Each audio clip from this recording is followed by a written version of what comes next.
আসসালামু আলাইকুম সুপ্রিয় দর্শক এবং আমার প্রিয় ভাই ও বোনেরা, সবাই কেমন আছেন? আশা করি ভালোই আছেন। আমিও আলহামদুলিল্লাহ অনেক ভালো আছি। একটু ঠান্ডা লেগেছে, কোনো ব্যাপার না।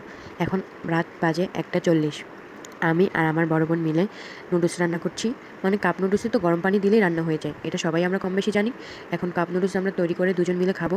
আমি আর আমার বড় বোন মিলে রাত জাগতে খুবই ভালোবাসি এবং আমরা দুজন কাপ নুডলস বা নুডলস, যে নুডলসই হোক, চাউমিন, সব কিছুই আমরা খেতে ভালোবাসি। আমরা আমাদের নুডলস প্রিয়, অনেক ভালোবাসি নুডলস।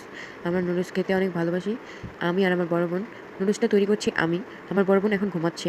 নুডলসটা তৈরি করে 5 মিনিটের জন্য রেখে দিব। খাওয়া শেষ হলে তাকে ডাক দেব। সরি, নুডলসটা একটু সিদ্ধ হলে তাকে ডাক দেব। তারপর আমরা দুজন মিলে খাবো। এখন নুডলসটা হচ্ছে 5 মিনিটের জন্য রেখে দিচ্ছি।